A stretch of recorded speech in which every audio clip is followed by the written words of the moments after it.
Bismillahirrahmanirrahim. Alhamdulillahirabbil alamin. Segala puji bagi Allah yang menciptakan langit tanpa tiang, yang membentangkan bumi tanpa alas, yang mengalirkan waktu tanpa henti, yang menghidupkan hati tanpa terlihat. Salawat dan salam semoga tercurah kepada junjungan kita Nabi Muhammad. Yustayawan, penuntun jiwa yang tersesat menuju cahaya, penyejuk hati yang gersang menuju harap. Wahai saudaraku yang sedang membaca dalam keheningan, izinkan aku mengajakmu berjalan perlahan menapaki lorong tafakur, menjauh sejenak dari hiruk-pikuk dunia, mendekat ke ruang jiwa paling dalam untuk merenungi sebuah pertanyaan yang telah lama mengetuk nurani manusia. Sejak pertama ia mengangkat wajahnya ke langit, sejak pertama ia menyadari dirinya kecil di hadapan semesta yang begitu luas, pertanyaan yang tampak sederhana, namun sesungguhnya lebih dalam dari samudra dan lebih tinggi dari langit. Kalau Tuhan itu ada, di mana Dia berada? Sebuah pertanyaan yang sering lahir dari rasa ingin tahu, dari kegelisahan batin, dari rindu yang belum menemukan tujuan, dari akal yang ingin menangkap yang tak tertangkap, dari hati yang ingin menggenggam yang tak tergenggam. Namun sebelum kita melangkah lebih jauh, mari kita bersihkan dahulu niat bahwa kita tidak sedang mencari alamat Tuhan, tidak sedang ingin membingkainya dalam ruang, tidak ingin mengurungnya dalam arah, tidak ingin mengecilkannya menjadi sekadar titik di alam raya, tetapi kita ingin mengagungkannya dengan pengenalan, kita ingin mendekatinya dengan kesadaran, kita ingin merasakannya dengan hati, sebab Allah bukan objek kajian semata. Dia adalah tujuan rindu jiwa yang terdalam. Wahai saudaraku, saat engkau bertanya di mana Allah berada, ketahuilah bahwa pertanyaan itu tidak salah, namun cara menjawabnya memerlukan kelembutan iman, sebab Allah tidak seperti makhluk. Dia tidak serupa dengan apapun yang terlintas dalam bayangan. Laisa kamitslihi syai'un. Tidak ada sesuatu pun yang serupa dengannya. Dia tidak bertempat sebagaimana makhluk bertempat, tidak bergerak sebagaimana makhluk bergerak, tidak berubah sebagaimana makhluk berubah, tidak membutuhkan arah sebagaimana makhluk membutuhkan arah. Allah ada sebelum ada tempat, dan ketika tempat diciptakan Allah tidak berubah. Allah tetap sebagaimana Dia adanya. Maha suci Dia dari disifati dengan batas, jarak, ukuran, dan arah, sebab semua itu adalah ciri makhluk, dan mustahil pencipta menyerupai ciptaan. Wahai hati yang mencari, ketika engkau membayangkan Tuhan berada di sana, di suatu titik di atas langit, di balik bintang-bintang, atau di balik tabir alam gaib, sesungguhnya engkau sedang menggunakan imajinasimu yang terbatas untuk menjangkau zat yang tak terbatas, padahal mata ini hanya mampu melihat cahaya tertentu, telinga ini hanya mampu mendengar frekuensi tertentu, hati ini hanya mampu merasakan dalam kadar tertentu, dan akal ini hanya mampu memahami dalam batas tertentu. Maka bagaimana mungkin yang terbatas menjangkau yang maha tak terbatas? Wahai jiwa, jika Allah berada di satu tempat, maka tempat itu lebih besar dari Allah, dan itu mustahil, sebab Allah maha besar dari segala yang besar. Jika Allah berada dalam arah, maka Dia butuh arah, dan itu mustahil, sebab yang butuh adalah yang lemah. Sedangkan Allah maha kaya. Jika Allah terikat waktu, maka Dia akan menua, berubah dan berakhir, dan itu mustahil, sebab Allah maha kekal. Dia tidak didahului oleh ketiadaan, tidak diakhiri oleh kebinasaan, tidak dihinggapi perubahan. Dia ada tanpa awal, dan tetap ada tanpa akhir. Lalu di manakah Dia? Wahai saudaraku, dengarkan dengan hati yang lembut. Allah tidak di mana-mana sebagaimana makhluk ada di mana-mana, namun Dia maha hadir dengan ilmunya, maha dekat dengan rahmatnya, maha bersama dengan pengawasannya. Al-Quran berkata, dan Dia bersama kamu dimanapun kamu berada. Kebersamaan ini bukan kebersamaan jasad, bukan kebersamaan tempat, bukan kebersamaan zat seperti dua benda berdampingan, tetapi kebersamaan ilmu yang meliputi, kebersamaan kuasa yang menguasai, kebersamaan pengawasan yang tak pernah lengah, kebersamaan kasih sayang yang tak pernah kering. Wahai jiwa, pada saat engkau sendiri di malam sunyi, Allah bersamamu. Pada saat engkau menangis memeluk sajadah, Allah bersamamu.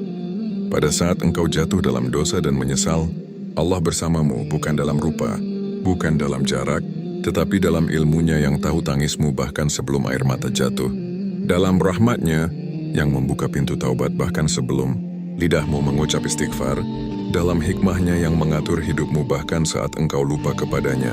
Wahai hati, makrifat bukan tentang menemukan posisi Tuhan, tetapi menemukan kehadirannya dalam hidupmu. Makrifat bukan tentang menunjuk arah, tetapi tentang menundukkan diri. Makrifat bukan tentang menjawab dengan kata-kata, tetapi tentang diam yang penuh rasa. tentang sujud yang penuh air mata, tentang zikir yang penuh rindu, tentang sabar yang penuh doa, tentang syukur yang penuh kesadaran. Orang yang telah menyentuh ma'rifat tidak lagi sibuk bertanya, "Di mana Allah?" tetapi sibuk bertanya di hadapan Allah, "Aku ini siapa?" Ia tidak lagi bertanya Allah dekat atau jauh, tetapi ia bertanya, hatiku terbuka atau tertutup. Sebab ia telah sadar bukan Allah yang jauh, tetapi hati yang berkarat. Bukan Allah yang bersembunyi, tetapi mata batin yang tertutup. Bukan Allah yang tidak hadir, tetapi kita yang sering lalai, wahai saudaraku. Jika engkau ingin merasakan kedekatan Allah, janganlah mendaki gunung tertinggi untuk mencarinya. Janganlah menyelam ke lautan terdalam untuk menemukannya. Janganlah menunggu mimpi aneh atau tanda-tanda ajaib untuk meyakininya. Cukuplah engkau masuk ke dalam hatimu yang paling jujur. Di sanalah ruang pertemuan dengan Tuhan yang sebenar. Namun ruang itu sempit bagi kesombongan, sempit bagi dengki, sempit bagi cinta dunia, sempit bagi nafsu yang merajalela. Ia hanya luas bagi hati yang remuk karena rindu. Ia hanya lapang bagi jiwa yang luluh. Dalam sujud, ia hanya terbuka bagi hati yang lelah oleh dosa. Lalu kembali dengan taubat, wahai jiwa. Setiap kali engkau berzikir, tabir itu menipis. Setiap kali engkau bersujud, jarak itu lenyap. Setiap kali engkau memohon, pintu itu terbuka. Allah tidak perlu engkau cari, sebab Dia tidak pernah pergi. Yang perlu engkau lakukan adalah kembali. Kembali dari lalai, kembali dari angkuh, kembali dari lupa, kembali dari cinta dunia yang berlebihan, kembali dari dosa yang tak kau sesali, kembali kepada fitrah hamba, fitrah yang mengakui kelemahan, fitrah yang merindukan Tuhan, fitrah yang bersujud tanpa alasan selain cinta dan takut sekaligus. Wahai saudaraku, ada orang yang tahu banyak tentang Allah, tapi tidak mengenalnya. Dan ada orang yang mengenal Allah, meski tak banyak bicara tentangnya. Perbedaannya ada pada kehadiran. Yang satu menjadikan Allah sebagai bahan diskusi, yang satu menjadikan Allah sebagai pusat kehidupan, yang satu hafal nama-namanya, yang satu merasakan sifat-sifatnya, yang satu pandai berdebat, yang satu pandai menangis di sepertiga malam, yang satu fasih berkata, yang satu gemetar saat berdoa.